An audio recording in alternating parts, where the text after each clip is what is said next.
Bueno, pues buenos días y a todos gracias por venir y por asistir a esta jornada. ¿De qué os voy a hablar? ¿No? Porque antes yo creo que hay como muchos debates que están rondando y si luego hay tiempo para hablar y para debatir va a ser interesante, ¿no? Yo lo que aquí os voy a traer es, nosotros estamos acabando ahora la investigación de la campaña que sacaremos, supongo que en febrero o así del año que viene, que tiene que ver con el tema de perdóname, si es que soy fatal yo a esto.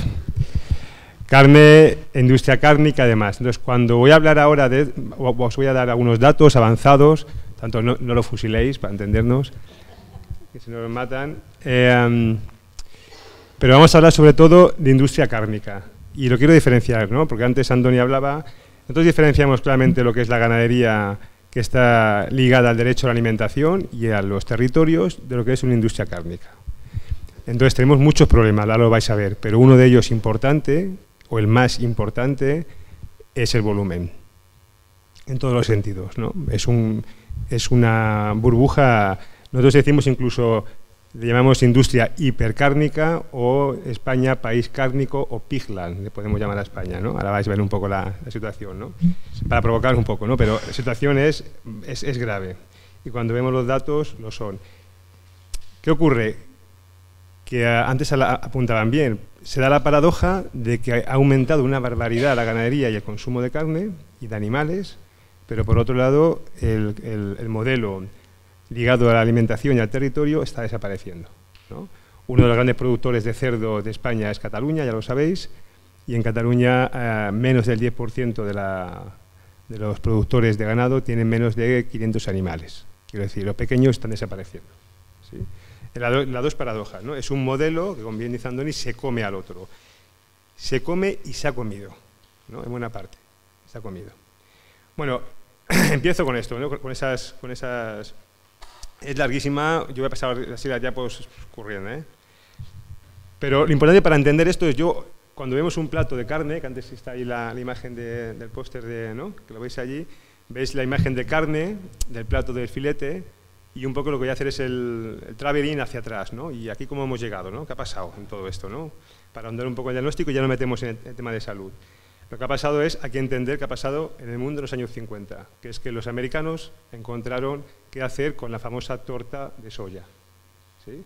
Que era un residuo y vieron que mezclándolo con maíz y con trigo hacían pienso para animales como si dijéramos, hiperalimenticio, ¿sí? A partir de aquí, que dijeron, bueno, esto es la bomba a producir a saco, ¿no? Aquel residuo que era la torta de soja, empiezan a producir de manera sobredimensionada. Cuando llegan a su límite, ¿qué hacen? Bueno, necesitamos exportar esto. ¿Y qué hacen para exportar? En el caso de España, los acuerdos de los años 60. En el gobierno de los franquistas llegan a acuerdos para exportar directamente soja. Para que haya una exportación de soja, y aquí viene el kick de la cuestión, necesitan que haya una industria cárnica que la absorba, ¿sí? Por tanto, toda la industria a partir de este momento se va a basar en asumir este excedente de soja de producción en el mundo y sobre todo en Estados Unidos, ¿sí? Algunos datos, los piensos, claro, decimos, España tiene un lío con el tema de la carne, no, vamos para atrás, España somos uno de los grandes fábricas del mundo de pienso, ¿sí? Y además somos el hub de Europa. Es decir, la mayor parte del pienso y de soja que llega a Europa viene a España. Somos uno de los grandes productores, lo veis aquí, somos una auténtica potencia, los cuartos productores mundiales de pienso. Tanto tenemos un problema con la industria dimensionada de pienso que viene de aquellos años y de aquellas políticas, ¿no? Y somos el primer importador de materias primas de pienso, de Brasil, de Bolivia, ¿sí? Con todos los impactos que esto genera en los países del sur, ya podéis imaginar, ¿no? No andaremos, ¿no? Para generar el famoso balanceado y el famoso pienso. Sin esto, sin este conglomerado, pienso, y luego vais a ver fertilizante, no podría existir la ganadería actual, no podría existir el modelo industrial. Es imposible. Esto se basa en esto. Bueno, abundamos un poco más y vemos los gráficos, aquí lo veis, ¿no? O no sé si lo veis aquí. Es que ahora no sé lo que veis, sino que lo veis. A los gráficos no lo veis. Ahora veis esto, ¿no? Pues eso, somos la primera potencia. Veis lo de la derecha, veo yo. Bueno, entonces, ¿qué ha pasado con la evolución de la importación de maíz y soja en España? Vais a ver que es un gráfico idéntico a la producción de animales. Exactamente igual, lo podéis calcar. uno con otro, ¿no? Ahí pone maíz, pone haba de soya, pone torta de soja y el total, ¿no? Por tanto, lo veis que a partir de los años 70 aquello se dispara a límites importantes, ¿no? De toda esta producción que tenemos de animales, claro, el 64% o casi más ahora ya es en España es cerdo. Por tanto, tenemos un problema, muchos temas, ¿no? Que decía Andoni con el tema de los pollos y demás, pero fundamentalmente nuestro problema se llama cerdo. Se llama el garrí, ¿no? ¿Por qué? Porque esta es la dimensión que tenemos, en realidad. ¿No? Producimos 4 millones de toneladas, somos el tercer productor del mundo. O sea, a la altura de Estados Unidos y China no tiene sentido. Ya veis que aquí hay algo que no falla, es una hipertrofia industrial. Somos hiperexportadores. En realidad estamos produciendo 4,5 veces lo que estamos comiéndonos.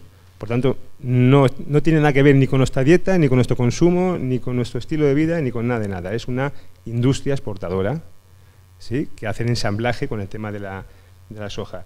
Y que tenemos 80.000 granjas concentradas en 8 provincias. El dato no lo tenemos, pero debe ser el país del mundo que más densidad tiene de animales por metro cuadrado. En esas 6 provincias se concentra la producción de porcino, imaginaros, tercera del mundo, ¿no? Ni más ni menos, ¿no? Por tanto, hablamos de megalópolis cárnicas, ¿no? Es decir, todo lo que está alrededor de esta industria, que es una industria totalmente extractiva.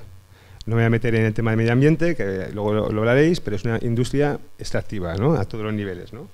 Pero además es que, para daros un poco la cuenta de la dimensión de todo esto, mirad que la industria cárnica es el 4.º sector industrial en España. Somos un país cárnico. Cuando hablamos de la industria cárnica no es, bueno, tenemos un problema con el azúcar, ¿no? Sí, que de salud, tal. Cuando hablamos de la industria cárnica es que nuestro PIB, mira ahí, somos, después de los automóviles, la energía y 2 cosas más, nos basamos en la carne. ¿Sí? Y todo el modelo que hemos tenido industrial se basa en el apoyo a la carne, en el apoyo a la exportación, y que es el 22% de toda la compra es de carne. Y hay muchos más datos que no voy a pasaros, pero imaginaros la repercusión que tiene en toda la cadena de PIB, de empleos, ¿no? que podéis observar, ¿no? Bueno, pues un poco esto para que veáis la producción de carne en España, ¿no? Estos son los niveles de porcino, de aves, de vacuno, ovino, veis que no es... ¿Hay un problema con el ovino en España, la carne de ovino? Bueno, no hay ningún problema. ¿Habría que hablar de modelos en el ovino? Bueno, podemos hablar, pero no es el problema el ovino. No sé si me entendéis cuando decimos, ¿no? Podemos distribuir, pero cuando hablas, el problema es cuando tienes... La gran pregunta no es solo modelos sí, modelos no, es que cuando esto metes la variable del volumen, se te escapa todo, ¿sí? Porque realmente necesitamos una reconversión. Nosotros decimos, como en su día con el carbón, necesitamos una reconversión de lo que es la cabaña ganadera en España, que está fijada a la exportación, creando externalidades enormes en medio ambiente y externalidades en la salud. El mapa de concentración es este. Huesca, aquí la compañera de Huesca lo sabe, pues tenemos cada 2 años el número de cerdo ha aumentado 1.000 animales al día en Huesca. ¿Sí? Solo este dato ya debería haber saltado todas las alarmas, pero como dice la compañera, en vez de decir, oye, ¿qué estamos haciendo con esto?, los gobiernos se alegran y brindan con champán diciendo que bien, hemos aumentado 1.000 cerdos más la producción. Y venga y dale, nosotros decimos la industria cárnica es, venga, dale a todo lo que dé, ¿no? Pero a todo lo que dé tiene un límite, ¿no? Mira, ese es el censo porcino, yo aquí no me meto mucho, pero para que veáis que Cataluña, Aragón, Castilla y León, hay 6 provincias en España que se llevan la palma, Segovia, Lleida, Barcelona, tenemos Aragón, ¿no? Es decir, estas se llevan la palma de toda la concentración, pero para que veáis también un poco, que antes hablabais, la mitad de la producción está, como si dijéramos, totalmente integrada, ¿sí? En los pollos, como decía Andoni, toda, ¿sí? Y ese es el dato también escandaloso, que es qué ha pasado con los cerdos. Pues en los años 60 hemos pasado de 5 millones de cerdos a 30 millones de cerdos que tenemos actualmente. Países como Alemania lo están dejando, países como España estamos cubriendo su cuota directamente, ¿no? Por tanto, tenemos una cantidad enorme de producción por persona. Esta producción, aparte de la exportación, necesita obligatoriamente generar un consumo interno. Es decir, no tendríamos los niveles de consumo que tenemos de carne si no tuviéramos el excedente a bajo precio de carne que hemos tenido, ¿sí? Porque va todo ligado. Es decir, necesitan consumidores y aquí cuando ya llega el límite del mercado, pues vamos a otros países exportando y somos un gran exportador, ¿no? Y además es una industria, como muchas de las españolas, concentrada. ¿En qué? En 3 empresas. Nosotros en el estudio pondremos nombres y apellidos y cómo funciona el lobby y el conglomerado, pero son 3 empresas, no hay más. Todo es de tres empresas, ¿no? Y para que os hagáis una idea, si hablamos de elaborados cárnicos, hablamos de Campofrío, pues imaginaros el tamaño, es la 5ª a nivel mundial de elaborados cárnicos. O sea, quien tenemos delante no es ganaderos pequeños, la producción, tenemos a la 5ª producción de elaborados cárnicos del mundo. ¿Sí? Que su poder es tan inmenso, voy a poner una foto que es un poco de broma, pero quien sea más mayor se acordará de los Juegos Olímpicos de Atlanta, ¿os acordáis? Estados Unidos, pues Campofrío llegó a hacer esto, que es exigir que pusieran su logotipo. Esto está prohibido, sabéis que no pueden llevar en estas oficiales, no puede haber logotipos de marcas. Campofrío logró que llevaran su marca, bueno, simplemente no pusieron el nombre, pero si veis el logotipo, ¿lo veis? Es Campofrío. ¿Qué empresa en España tiene capacidad para forzar que el Comité Olímpico Español ponga tu marca? No imagino ni a la Repsol haciendo esto, ¿no? O el Pozo, que es el holding de Murcia y Medio Levante, que tiene, aparte de cárnicas, tiene hoteles, tiene inversiones, tiene aeropuertos, no sé, es todo, ¿no? Y tiene una fortuna de 2.000, bueno, las cifras son estratosféricas, ¿no? Eso un poco para hacer un poco el diagnóstico de... A mí me interesa un poco la idea que tengáis que el volumen es enorme, que es la 4ª industria española y que es una industria que genera una externalidad enorme y luego veréis que ha sido una industria totalmente promocionada, ¿sí? Pero que necesita obligatoriamente generar un consumo y ese consumo ha llegado a un límite que nos está realmente enfermando, ¿sí? Y ahora viene aquí la pregunta, ¿no? Aquí hay algunas preguntas con la carne. Yo voy a intentar ser así muy sintético, pero algunas preguntas clave, ¿no? La pregunta es, ¿comemos mucha carne o no? Sí, comemos mucha carne, ahora lo vais a ver. ¿Y eso nos enferma? Sí. Y si eres hombre, todavía más. ¿Sí? Esto son datos científicos, son evidencias. Son un poco dolorosas, pero es así. ¿Qué dice la OMS? ¿Qué dice la Agencia Catalana de Salud? ¿Qué dice la propia Sociedad Española de Nutrición Comunitaria? Pues que la carne roja, pero sobre todo la procesada, por aquí ya empezamos a distinguir. O sea, las carnes son un problema, las carnes blancas en principio no son un problema, si comes 2, 3 veces o 4 a la semana no es un problema, el problema son las rojas y sobre todo las procesadas que vais a ver. Están a la altura, lo veis en la pirámide, de una chuchería. ¿Sí? Una chuchería, lo que dice la OMS y lo que dice la Agencia de Salud, y esto es, no lo tomes, mejor no lo tomes, y si lo tomas, pues como una Coca-Cola, tómate una, pero mejor lo saca de la dieta, ¿sí? ¿Por qué? Porque tiene un impacto muy potente en la salud, ¿sí?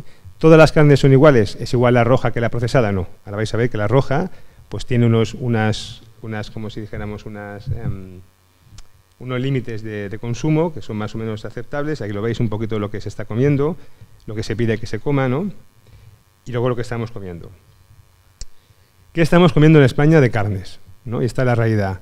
El Ministerio de Agricultura sacó un dato que no era real, que nos ponía por debajo de la media europea, y es simplemente porque no había incluido en el cómputo la comida que se hace fuera de casa, que en España está en un 30%. Nosotros hemos sumado todos esos datos y los que tiene la OCDE y los que tiene la FAO, y la resultante es esta, ¿sí? No sé si lo veis, si sale, ¿no?, el gráfico. Pero en carne blanca, bueno, sobre todo en carne roja, pues estamos en casi 10 veces más de lo que pide la OMS. Y en carne procesada, 8 veces más. ¿Sí? Por tanto, algo habría que hacer. Hay que bajar un poco, no mucho. Esto es como lo de los coches del año 2050. Esto no podemos continuar así, porque además el dato es que cada año va incrementando. Por tanto, bueno.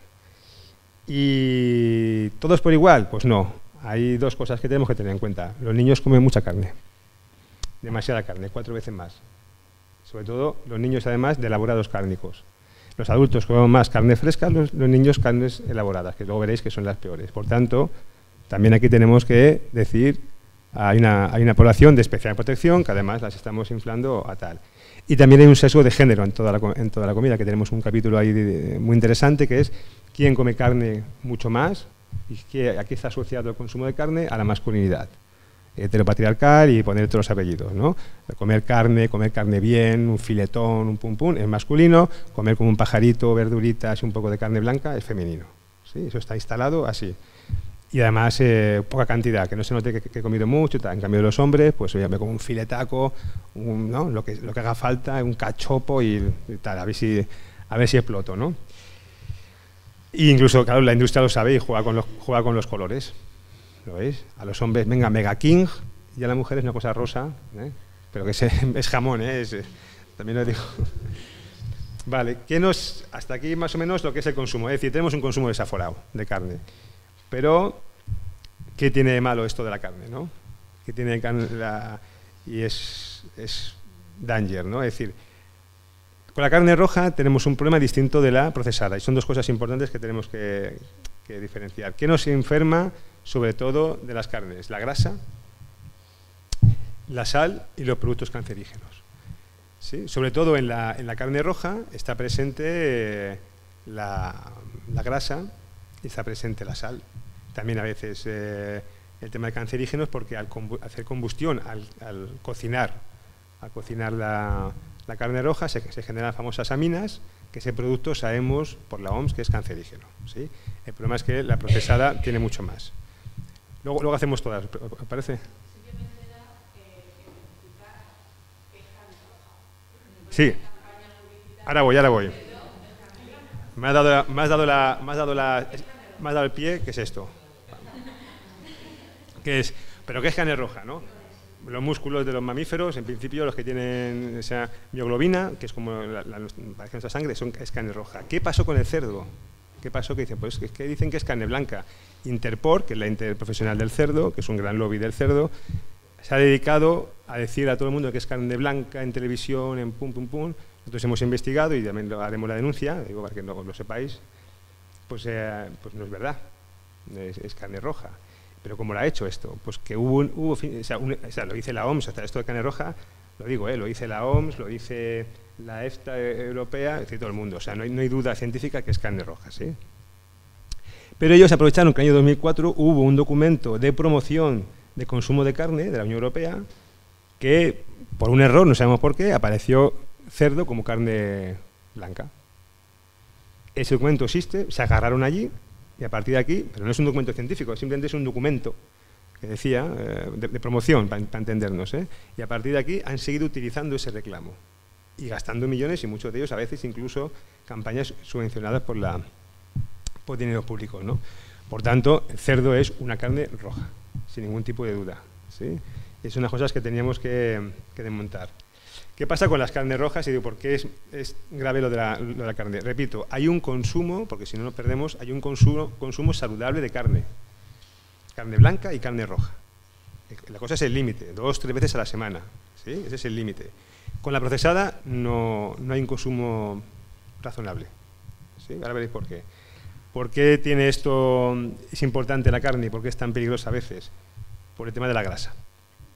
La grasa saturada, sabéis que hay 3 elementos o 4 claves en los temas de la salud alimentaria. Sabéis que la salud alimentaria, o sea, el tema de la alimentación es el primer problema de salud pública a nivel español, a nivel mundial, y que tiene que ver con lo que comemos, ¿sí? Y entonces con 3 elementos clave, el azúcar, la sal y la grasa, más luego los cancerígenos. Pero estos 3 son los 3 vehículos, como si dijéramos, de la mala alimentación. Por eso ahora veréis que el etiquetado que van a sacar tiene que ver con estos 3 elementos y un algoritmo que han hecho allí tiene que ver con la mezcla de estos 3 elementos. Las grasas saturadas, el problema es que quien más grasa saturada tiene, lo veis ahí, de todos, son la carne. Y en España tenemos un consumo muy elevado de grasa saturada, que genera hipertensión, cardiovasculares, os podéis imaginar, ¿sí? Por tanto, estamos por encima. ¿De dónde vienes? Fundamentalmente de carnes, ¿veis? Y embutidos y derivados, ¿sí? Otra de las grasas es el colesterol y pasa igual. Sobre todo viene de carnes y derivados. Y aquí, ¿quién aporta más? Las carnes y embutidos, lo veis un poco, ¿no? ¿Quién aporta más, no? Pero también genera el consumo de carne un exceso de proteínas, y el exceso de proteínas también es perjudicial para la salud, genera problemas en los huesos, en el riñón, en el hígado, ¿sí? Y aquí también de nuevo nos encontramos la carne y los derivados. Por tanto, la cuestión es que si queremos, aquí más o menos os pongo lo que estamos consumiendo de carne y tal y cual. Y por último tenemos la sal, que la sal ya sabéis que también estamos con un consumo muy alto de sal y que solo el 20% que consumimos es la sal que echamos, el resto es distribuida en productos, ¿no? y donde fundamentalmente viaja, pues también es en las carnes. ¿Sí? ¿Lo veis aquí? Viene carnes, pan, por tanto, la grasa, colesterol, la sal y todo esto viaja a través de la carne. ¿Sí? Por tanto, esta es la razón por la que tiene que moderarse el consumo de carne, no es por otra, es por esta. ¿Sí?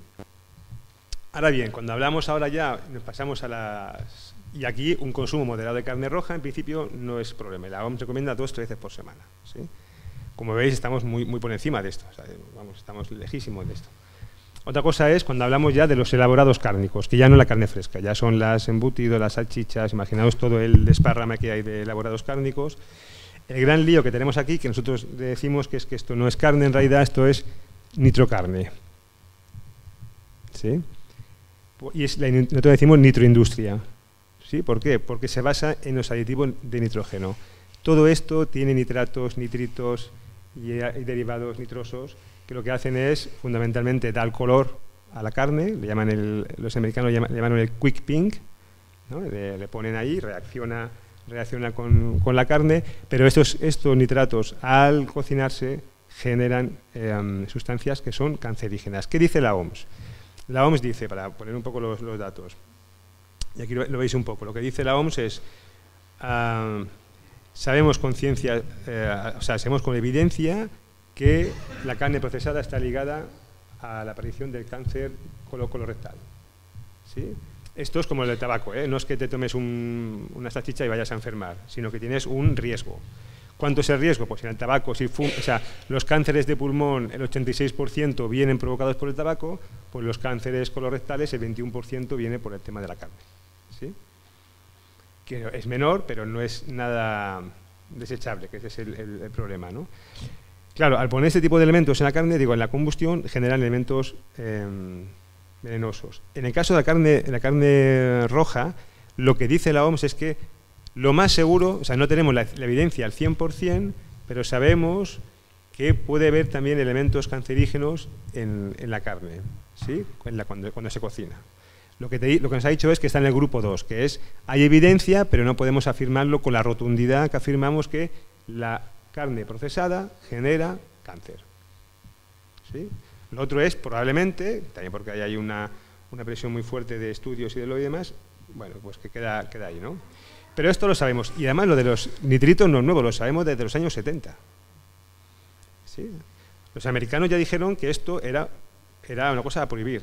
Se montó un lío en Estados Unidos muy gordo, la FDA hizo un estudio, dijo que eran cancerígenos, la industria se puso como imaginaros, el nivel de tensión. El gobierno americano le dijo hacer un estudio que me demuestre que no es cancerígeno, no fueron capaces. El año 77, esto fue la guerra que se llamó de los nitrógenos, tuvieron la suerte que en el año 80 cambia el gobierno y a cambiar el gobierno se evitaron hacer estudios, se evitaron hacer nada porque era pro-cárnico, ¿sí? El gobierno. Por tanto, esta es la pelea, ¿no? Es decir, entonces, ¿qué sabemos actualmente? Sabemos esto. ¿Qué dice la OMS? Sabemos que los activos nitrogenados incrementan el riesgo de cáncer. Y sabemos que ante esta evidencia, la decisión política es permitir su uso.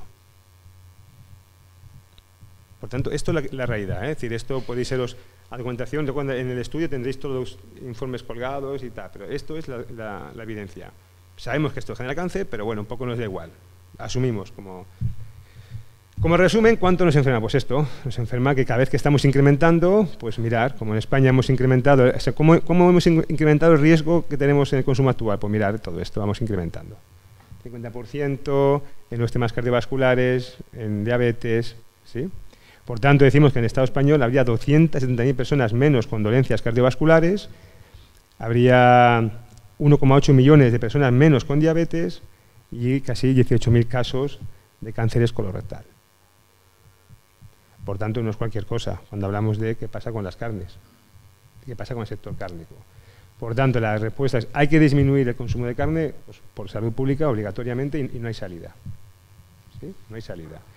El debate será qué carnes y qué modelo de producción, pero el debate de la carne es ineludible. ¿Por qué? Porque además, mirad, de todos los riesgos que hay, es decir, de todos los días que perdemos de salud durante una vida, que se llaman DALIs, así están contemplados, el 60% viene determinado por la carne. O sea, entre la carne y el azúcar, O sea, es más o menos haceros una cuenta, ¿eh? Pero viene determinada por la carne. Entonces, bueno. Y aquí un poco los digo así, los datos así más o menos, ¿no? Sí. Bueno, y claro, esto, y acabo aquí porque si no, no tengo mucho tiempo, ¿no? Sí, bueno, voy más o menos bien. Claro, todo esto que hemos visto de cifras y, ¿no?, de cánceres y demás, tiene un coste sanitario asociado, automáticamente. No sé si lo que veis, pero esos son los costes sanitarios asociados al exceso de consumo de carne. Pues lo tenemos en sobrepeso y obesidad, en diabetes y en dolencias cardíacas. Esto es un gasto de 3.400 millones de euros, indirecto de 7.000. Daros cuenta, 7.400 millones de euros en gastos directos e indirectos. Daros cuenta que la facturación total del cerdo son 15.000 millones. Es decir, si tuviéramos que empezar a asumir y a internalizar los gastos medioambientales y los gastos sanitarios, no nos sale a cuenta estas explotaciones. No se da cuenta. Es decir, estamos pagándolo. Estamos pagándolo realmente con recursos, pero no solo con recursos teóricos, no, con recursos. Estamos subvencionando desde el punto de vista sanitario todo el coste que nos ha generado este exceso de carne, ¿no? Y esto es solo la carne, ¿no? Esto es como un traveling. Os he contado el traveling. Empezamos con los piensos, fertilizante, no sé qué, pim pam. Y ya estamos aquí, con la grasa, la sal, y seguimos. ¿Por qué? Porque vamos a darle un poco más, venga, un poco más de rock and roll. Claro, pero no acaba aquí. Tenemos antibióticos, tenemos plaguicidas en la carne, tenemos agrotóxicos, pero yo aquí no me meto. En el Atomic Mac no me meteré, porque igual aquí también Blanca lo dice, pero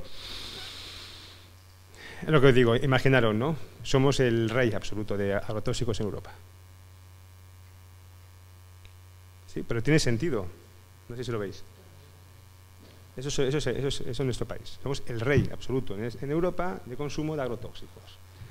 Por tanto, claro, la Unión Europea, ya sabéis que dijo en el año 2009, hostia, es evidente que estamos echando demasiados agrotóxicos en Europa. Paremos esto, hagamos una directiva, cambiemos el patrón. Ahora sabéis que se está con el tema de la prohibición de glifosato, de la moratoria de Francia, de más Alemania, que España no apoyó en la Unión Europea. Y dije, bueno, pues entonces ahora ha mejorado esto, ¿no? Ya en 2009 y España transpuso la directiva del año 2012, pues ¿qué ha pasado?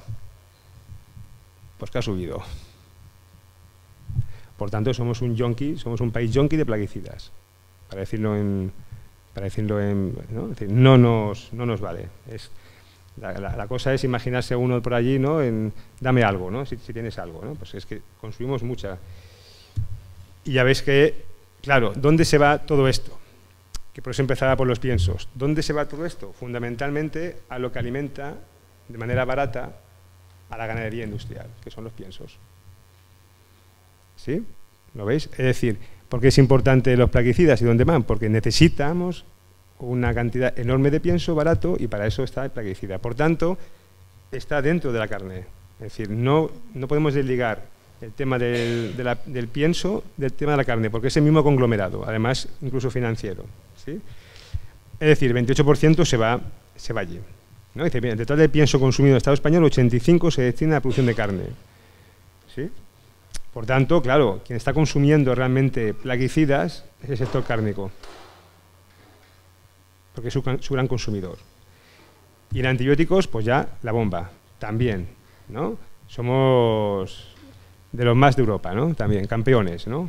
Sabemos que en España, en Europa creo que eran 25.000 personas al año que mueren por el tema de antibióticos, en España son 3.000, con todos los riesgos asociados que hay, que también pondremos los diferentes riesgos, por acá ahora no os explico, asociados al exceso de antibióticos. Aquí sabéis que está prohibido el dar a los animales antibióticos para crecimiento, pero sí para profilaxis y sí para tratamiento. Y estamos disparados. ¿Cuánto? Y eso, para que os quedéis con la idea, imaginaros cuatro filetitos de carne, pues le metemos como un sobre de Clamoxil. Eso lleva de media. ¿Sí? 4 veces más que Alemania. No tiene sentido. O sea, datos como este nos reflejan que nuestra industria está hipertrofiada, está pervertida, está generando un lío. Y es incapaz de autorregularse. No tiene. ¿Sí? Vale, aquí lo dejo un poco el tema de los... Ya os ha entrado el terror, ¿no? Lo que sé. Por tanto, comer poco. Y no es igual, obviamente no es igual, aquí veis que no es igual la carne, toda la carne no es igual la carne fresca que la procesada, no es igual la ecológica que la ecológica, empezamos a ver distinciones. Pero aún con todo hay que reducir cierto consumo, por tanto hay que reducir la cabaña. ¿Cómo hemos llegado aquí? ¿Qué ha pasado? Es decir, pero esto es un gran negocio. Antes hemos visto, tiene casi 375% de balanza comercial positiva el cerdo en España. No hay ningún sector que tenga ese balance comercial. O sea, ese retorno de inversión por balance comercial no hay ningún sector. Pero dices, pues que han innovado. Bueno, han innovado, no sé, lo que han tenido es una cantidad de ayudas tremenda. Es que ha sido todo un sector cárnico inflado, subvencionado, patrocinado por los gobiernos. Por tanto, no es que... Por tanto, cuidado a que aquí lo que decimos es...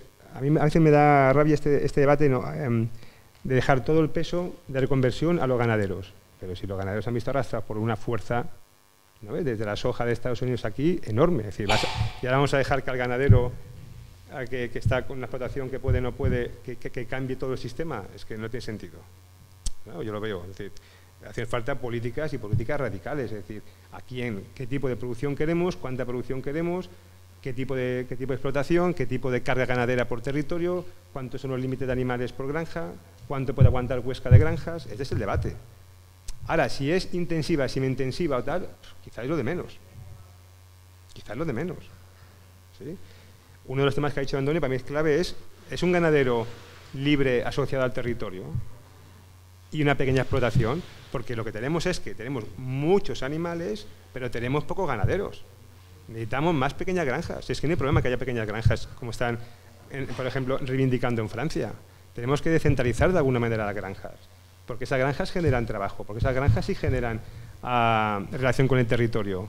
Esas granjas sí que generan cultura, pero una granja o dos granjas en un pueblo, que además ni siquiera son del pueblo, que no viene gente, no tiene ningún sentido. ¿Sí? Por tanto, ahora bien, ha sido subvencionado. ¿Cómo?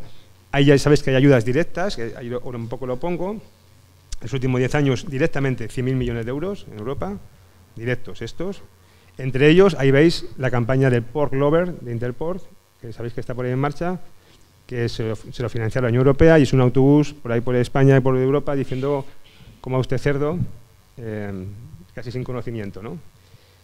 Bueno, pues esta es directa, pero claro, hay una gran parte que tiene que ver con las subvenciones indirectas, que es, y aquí viene un poco la madre del cordero, el 70% de todo el cereal que hay en España se dedica a alimentar los piensos.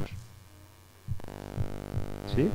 Y si veis aquí qué porcentaje representan de subvenciones bien totales de cereales, pues mirad, 57%. ¿Y cuál es el porcentaje de coste de producción del porcino? Fundamentalmente cereales. ¿Lo veis? Es decir, ¿cuál es el coste más importante del cerdo? El pienso. ¿Y el pienso cómo está? Subvencionado. Eso es una política y eso es un presupuesto. La otra que tenemos es esta, que es qué porcentaje de subvenciones, por ejemplo, en el bovino, pues 90%. ¿Y qué tal? ¿No? ¿Lo veis un poco? ¿No? Es decir, ha habido toda una política de la PAC destinada a subvencionar la industria cárnica. Porque ni siquiera es para subvencionar la industria del cereal. Es para subvencionar piensos baratos a la industria cárnica. Porque se entiende que veréis que si no, el 70% para... Y aún así estamos importando, soja, Es decir, tenemos la mitad, estamos importando la mitad del cereal, todavía más. ¿Sí? Es un poco la historia, ¿no? Bueno, entonces, ¿qué tenemos que hacer con el consumo de carne? Pues algunas cosas, y aquí ya lo dejo, y abrimos luego el debate, si queréis. Una de ellas está claro que tiene que ver con los impuestos. Es decir, habrá que hacer impuestos a carnes procesadas por encima del 20%, hay quien habla, por ejemplo, ya no es de 50%. Es decir, hay que tratar las carnes como una chuchería, directamente. No, hay que decir a los niños no comas salchichas, no comas estos choppers y cosas de estas, ¿no? Hay que prohibir utilizar cancerígenos, se acabó.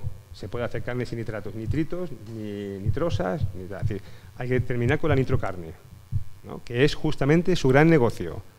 Porque hay algún productor ganadero, no sé qué, local que haga nitrocarne, no, es una industria química lo que hay detrás.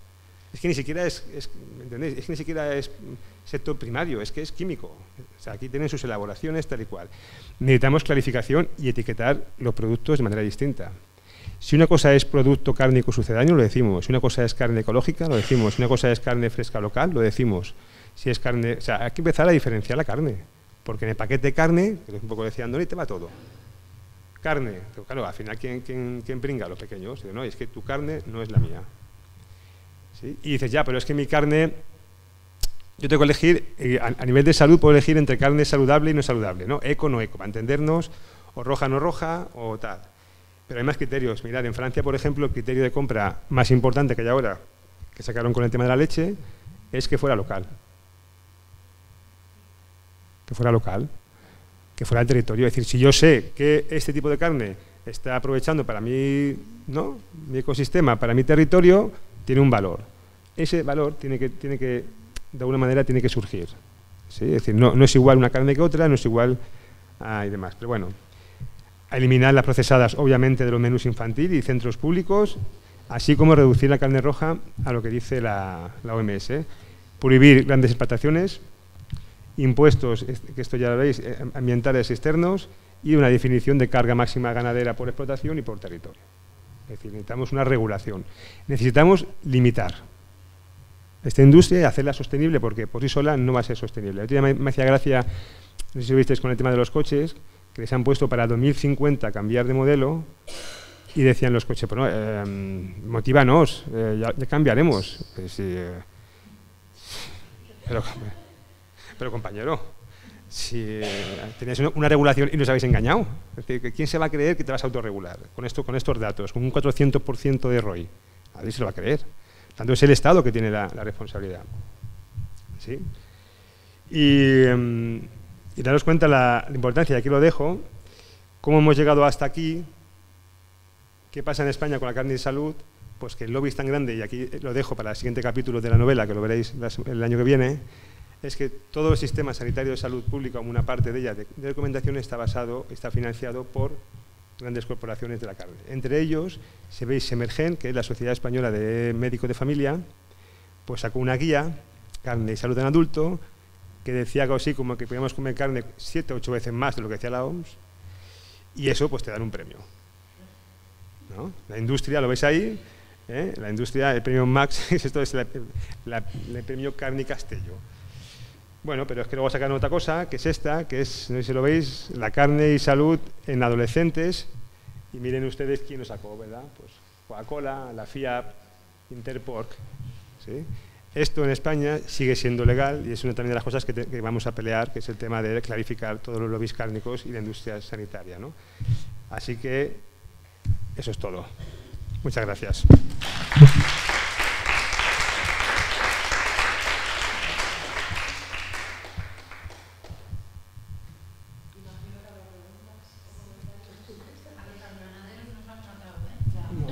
No. Esto para que pregunte, ¿vale?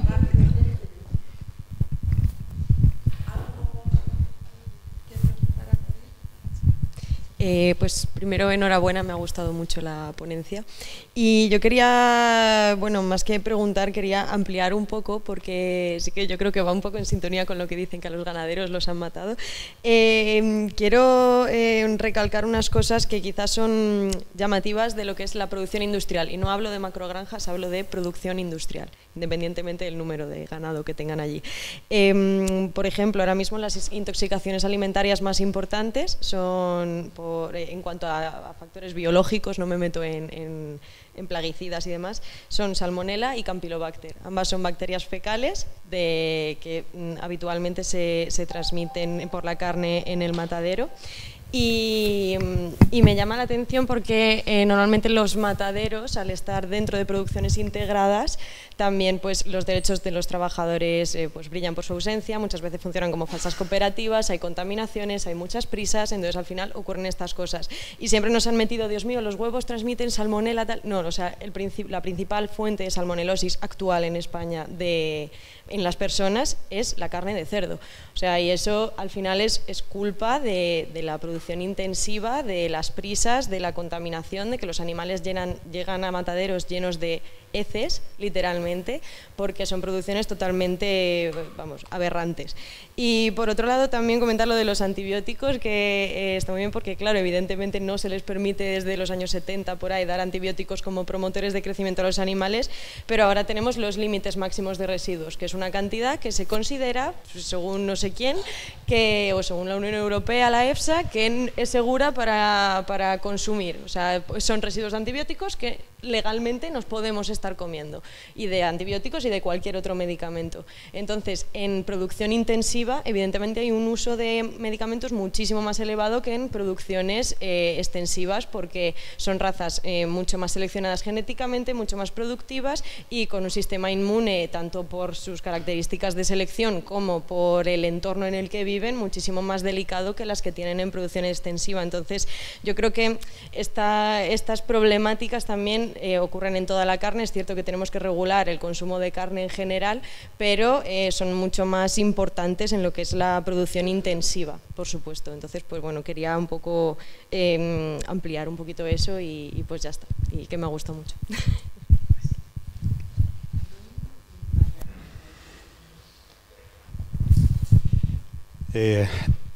Bueno, los datos son los que habéis aportado y la verdad es que es lo suficientemente serios como para afrontar una política mucho más integral, ¿no?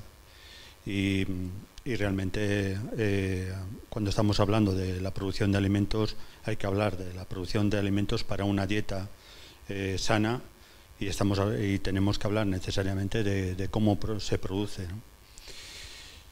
Y realmente necesitamos una política integral desde la agricultura, el medio ambiente y la alimentación.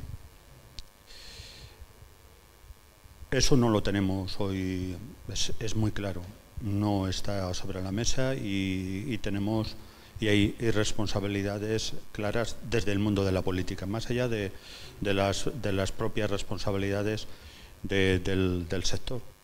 Y digo de la política ejercida desde los gobiernos. Por una parte tenemos la política agraria que lleva hacia los modelos industriales. Por otra, tenemos la política alimentaria que no ha visto la agricultura ni piensa en la agricultura.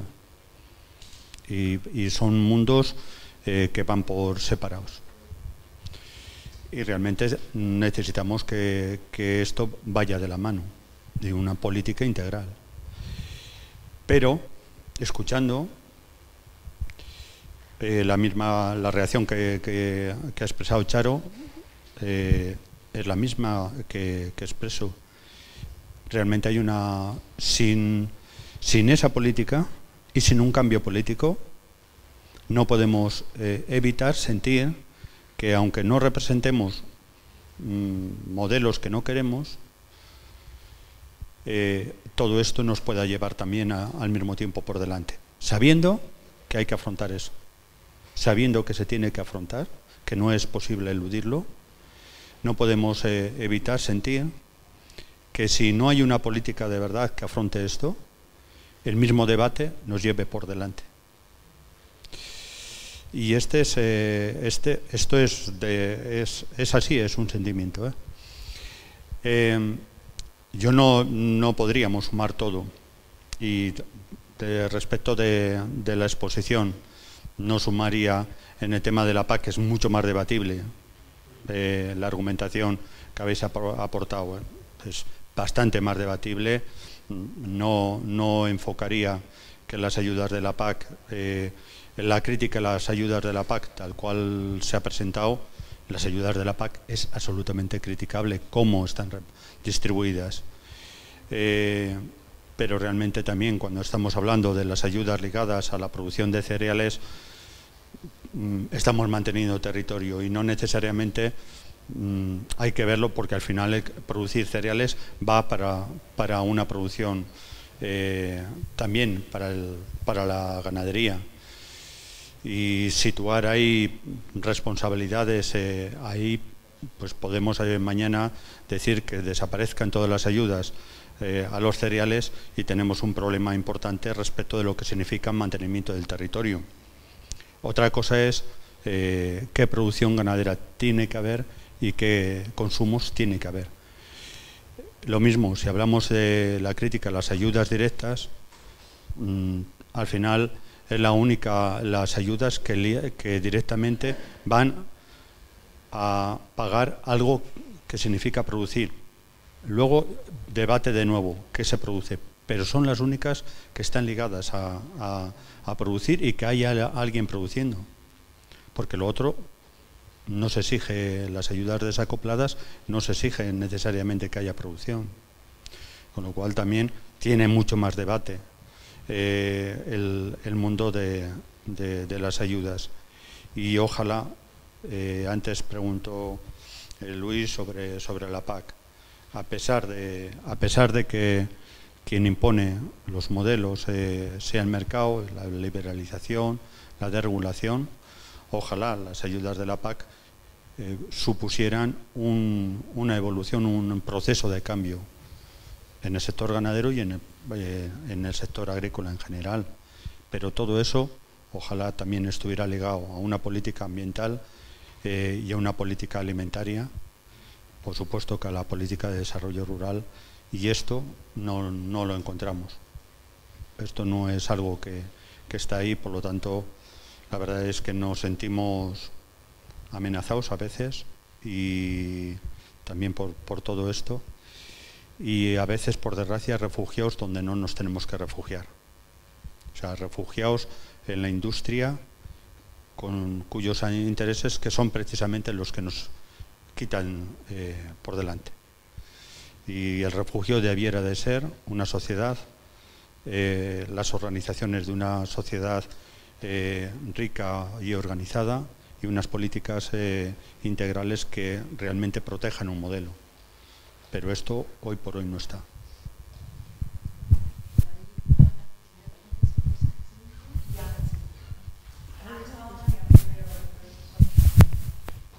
Hola, pues muchas gracias. Me ha gustado, bueno, me presento, soy Marian de la plataforma Maíz Agroecológico. Me ha gustado mucho la presentación, que ya tiene gracia, porque que te guste algo en el que te dicen lo mal que estamos, pues, o sea, tienes mucho mérito.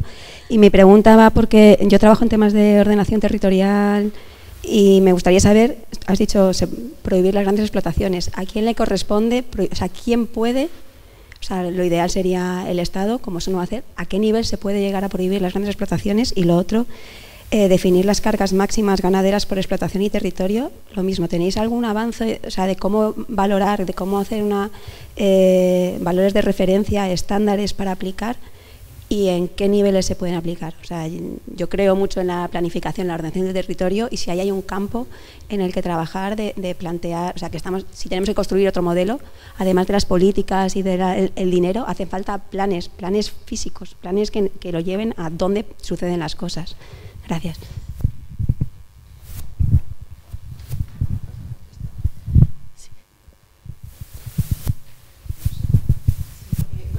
Igual le contesto a Marian sobre este asunto, que hemos hablado sobre ello antes.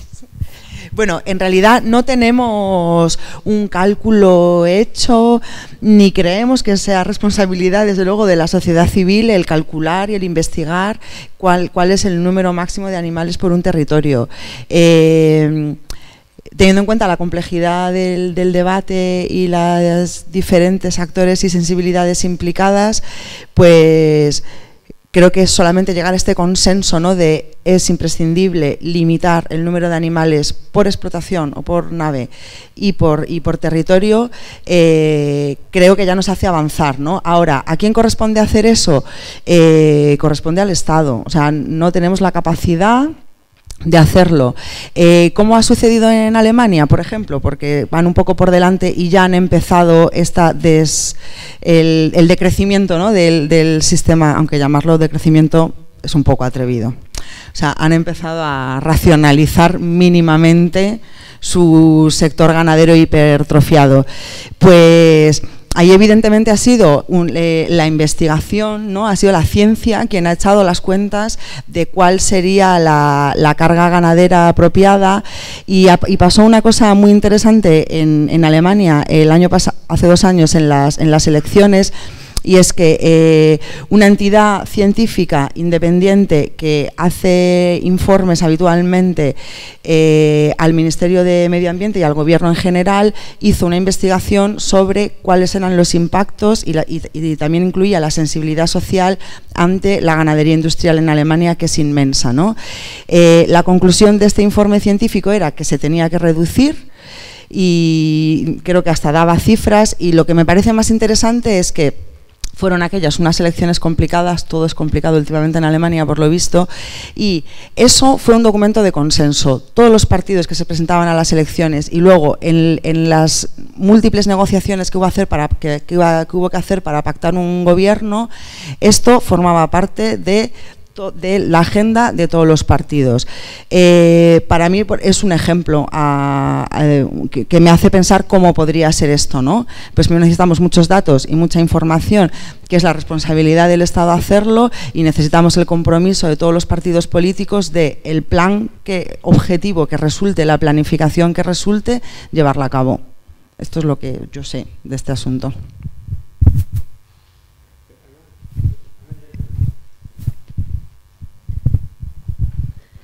Bueno, yo quiero incidir en algo con lo que has empezado, Javi, que es la escala. O sea, es que realmente la globalización o la mundialización, o como se quiera llamar, ha sido algo terrible. O sea, es donde se ha disparado todo. Y bien, yo entré en ATAC en el año 99, 2000, cuando se fundó, y realmente ya hablaban de economía, y yo de economía no sabía nada, pero ahí entendí cómo a partir de la guerra mundial, que hubo tanto espanto y tanto dolor, pero donde se afianzó lo peor de la forma de ver la economía y de ver el mundo y de ver a las personas. Entonces, en ese momento, además, se conjugaron muchas cosas. La mujer se incorporó al mundo del trabajo, en Estados Unidos sobre todo, porque tuvieron que tomar el lugar del trabajo de los hombres para que se fueran a la guerra, y entonces, a partir de ahí, se dieron cuenta, ¿no?, de que la economía familiar podía ser de otra manera, se podía pillar mucho más a la gente, empezaba el concepto del endeudamiento. Hasta entonces uno ahorraba y cuando tenía dinero compraba algo. Ahí empieza el endeudamiento y ahí se acaba todo, porque un trabajador, un sindicalista endeudado ya no tiene la libertad de salir a la calle. Entonces nos han ido pillando por diferentes ángulos, y uno de lo que nos han robado es el tiempo, porque para poder ganar más y gastar más y conseguir más y consumir más es a base de perder tiempo, y es perder tiempo de reflexión y perder tiempo de enterarte de lo que está pasando, porque yo encuentro brutal el que todo esto, primero, tenemos una tendencia, las mismas organizaciones, en positivo. No, mira, cuando vas al médico, el médico no va en positivo, te dice, mira, tienes un tumor como la copa de un pino y vas a ir a radioterapia o tal. O sea, entonces esto de en positivo, si no diagnosticamos, no corregimos. Si no conocemos, no podemos actuar, y como consumidores y consumidoras no llegamos a la gente. Yo antes les contaba por ahí que de cualquier proyecto que se haga, la mitad del presupuesto tiene que ir a comunicar. No podemos gastarnos 1 millón en un proyecto o 100 y después ¿cómo lo contamos? Porque así están los cajones llenos de proyectos. Y aquí hay urgencia porque los datos del IPCC, del cambio climático, son salvajes. O sea, es que ya no se puede no revertir, es que ya frenar, estamos en el límite. La situación de las personas, solo con lo que ha proyectado Javi, es que nos estamos dejando envenenar. O sea, es una pasividad, y estamos dejando, aparte con una pirámide de población, con tantísima gente mayor, y dejando a los niños a los pies de los caballos con esto, es una burrada. Sistemas sanitarios que se alejan cada vez más de lo público. Entonces, estamos cometiendo un genocidio. Los ricos son cada vez más ricos, se van a quedar sin esclavos a este ritmo, pero bueno, ellos ya verán. Pero lo que dice Blanca de Alemania es que aquí tenemos encima una desventaja cultural. Aquí vamos por detrás, estamos encantados, la gente le encanta llenar un carro de la compra y no se da cuenta de que con mucho menos podría comer mucho mejor. Ves las colas, hoy es el viernes negro tal.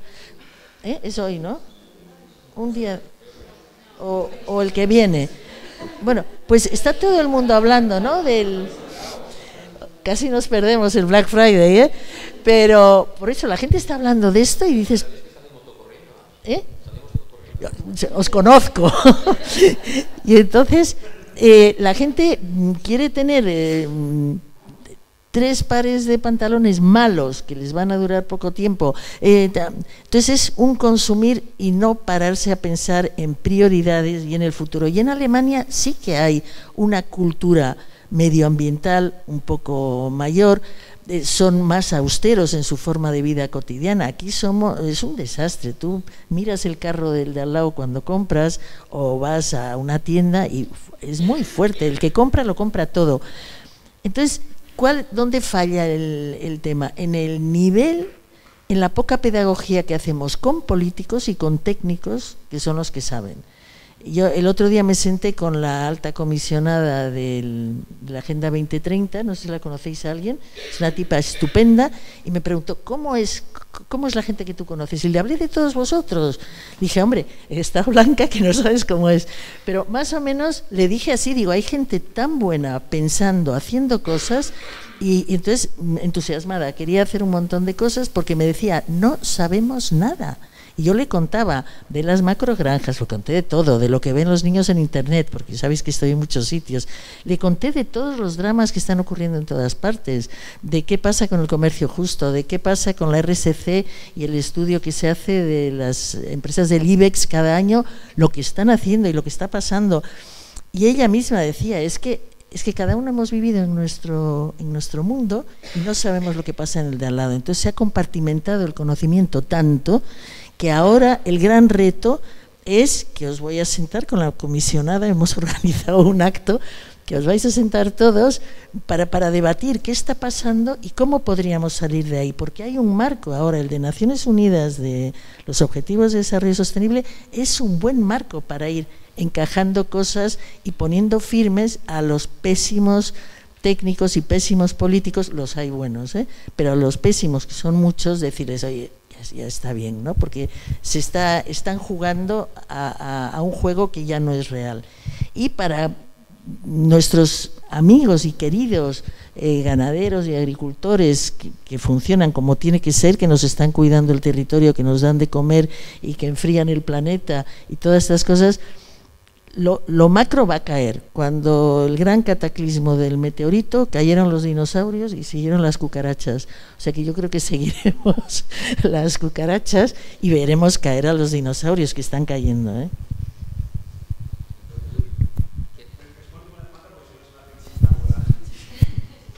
Muy rápido, pues muy rápido. Muy rápido, breve. Con lo que decíamos de la amenaza a los ganaderos, yo no quisiera que os quedarais con esta imagen, porque la cosa es, yo solo una pregunta. ¿Con el avance del consumo y producción de carne ha mejorado la posición los ganaderos? No. Es decir, cuanto más carne ha habido, ¿qué ha pasado? Peor. Por tanto, la amenaza es esta. Es decir, ahora bien, es como el automóvil. Es decir, habrá que decir a la industria del automóvil, no quiero coches diésel, porque si no, no es autorregular. No quiero carne con nitrógenos, no quiero carne producida en megagranjas. Por tanto, de la carne que nos quede, que es suficiente para comer, la carne saludable, pues que hagamos una preferencia por un tipo de producción y un tipo de manera de hacer las cosas. Es decir, en realidad el debate de la salud, la clave sigue cayendo en la soberanía alimentaria. ¿Qué producciones serán por las que apueste este consumo saludable? Pues por aquellas producciones basadas en manos campesinas y por tanto descentralizadas. Bueno, a mí me gusta mucho, dice Antonio, granjas liberadas, ¿no? O granjas libres. Bueno, ahora son libres y algunas luego vendrán las liberadas, que es cuando alguno diga, mira, yo me voy de la intensiva, ¿no? Pero esto es así. Y en el tema de la PAC, importante el tema de lo que dice Antonio, y sé que Antonio esto que hemos debatido mucho el tema de la PAC y compartimos que es un desastre, ¿no? Absoluto. Uno de los focos es que de los problemas es que la PAC ha hecho como si dijéramos, un acercamiento agrario, muy agrario, y necesita un acercamiento alimentario. Es decir, qué tipo de consumo, qué tipo de sociedad, qué tipo de alimentación, y a partir de aquí tiras para atrás.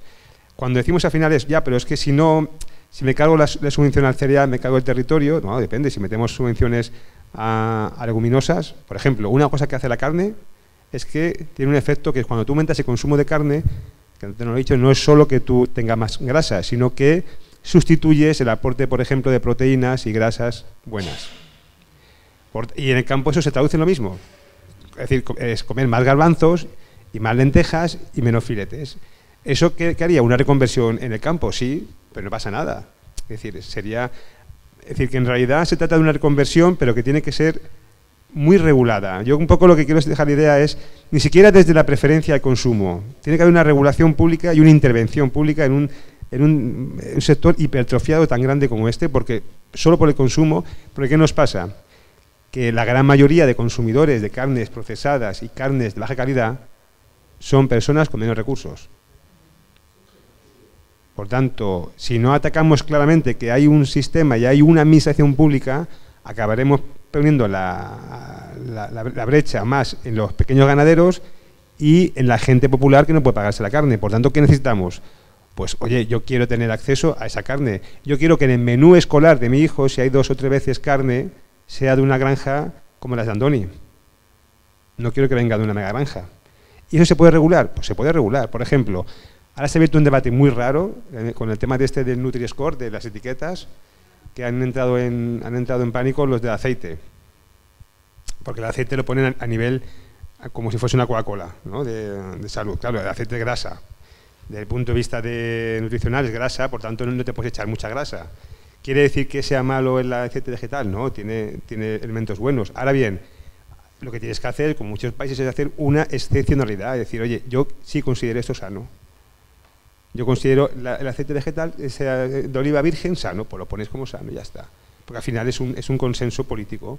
Pues esto es igual, es decir, ¿qué decimos? Que la producción de este tipo, esta, la consideramos que es carne A. ¿Sí? O sea, el tema de distinguir, lo que pasa con la carne es que no distinguimos la carne. No distinguimos. Entonces, al final sí que es verdad que dice Andoni que a río revuelto, ganancia de pescadores. Pierden los pequeños, pero entonces habrá que hacer políticas que distingan, es decir, ¿de dónde viene esa carne? Porque el consumidor, y la buena noticia es que ya está preparado. El consumidor ya está preparado, ya no es... No, a la gente quiere saber dónde van las cosas. Sí, ya está preparado. Por tanto, podemos empezar a decir, mira, esta carne es de una granja de tal y cual de Segovia y tal, y esta es, pues, de una mega granja, tú sabrás, ¿no?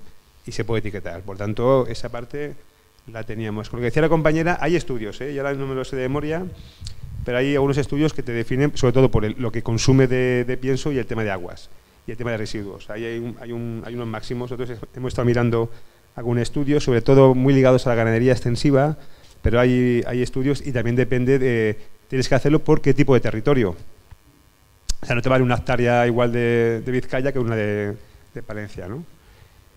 Sí, ya, fuera.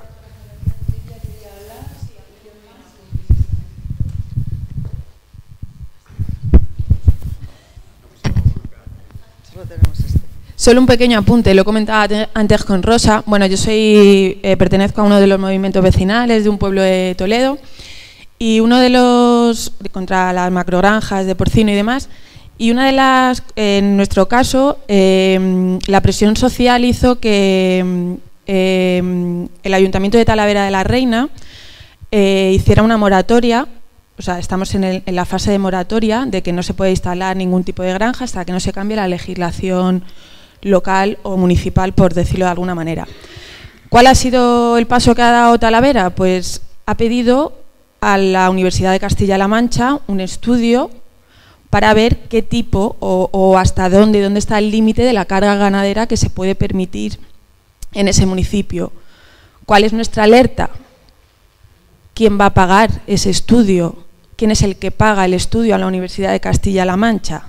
La universidad es pública, pero ¿quién es el que va a pagar ese estudio? Porque esto es como un poco los estudios de impacto ambiental.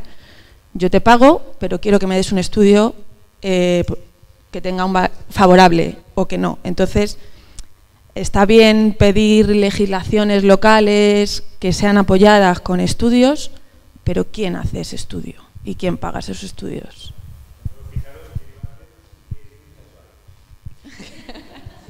O sea, hay que tener ahí la mosca detrás de la oreja.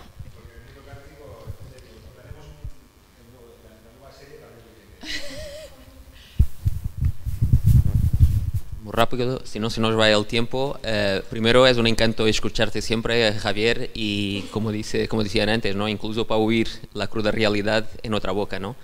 Yo quería solo hacer 3 apuntes, no, 4, que he añadido uno más. Uno, primero, que tú no has mencionado en el tema de salud, la resistencia a los antimicrobianos, que es ya una alerta mundial y que por lo tanto dicen incluso que puede matar más personas en 2050 que el cáncer, y es fundamental. Si lo dijiste, a lo mejor estaba tuiteando algo que estabas diciendo y me perdí, perdona. Y otra, los transgénicos, no has hablado, precisamente todo ese modelo de piensos que importamos para alimentar a esta cabaña ganadera en crecimiento exponencial, su gran mayoría es transgénicos, ¿no? Cerca del 80% de los piensos, de los cultivos transgénicos, se destinan a alimentación animal. Y precisamente esa fue una gran ilusión que nos hicieron con el etiquetado en Europa, ¿no? Que etiquetaron los alimentos para consumo directo humano, pero no los alimentos derivados de animales, para que no pudiéramos elegir en esa materia, ¿no? Y que precisamente todo lo que se produce de transgénicos en España va directamente para consumo animal, para esa cabaña porcina industrial. Por otro lado, el uso del suelo, precisamente a nivel mundial, entre el 75% y el 80% se utiliza para alimentar animales, para producir alimentos para animales. Es una barbaridad en cuanto a lo que podríamos producir para consumo directo humano, a lo que podríamos dejar libre para la biodiversidad, y incluso, según los estudios de Greenpeace, el informe que presentamos en este inicio de año, la insostenible huella de la carne en España, para producir lo que estamos produciendo en España, tenemos que producir todos los piensos en España, necesitaríamos 1/3 del territorio español para producir los piensos para la cabaña española, ¿no? Y lo último, en aquello que referiste antes, ¿no? De cómo la alimentación insana nos está adulterando totalmente la salud, ¿no? Precisamente el otro día escuchaba por primera vez, escuchaba en la boca de otra persona que decía, es la primera vez que los pobres en el mundo son gordos, que antes la obesidad era de las clases ricas, la gente que podía comer más carne y otros alimentos de forma desmesurada, pero ahora no, precisamente por eso, por esa alimentación insana de alimentos muy procesados.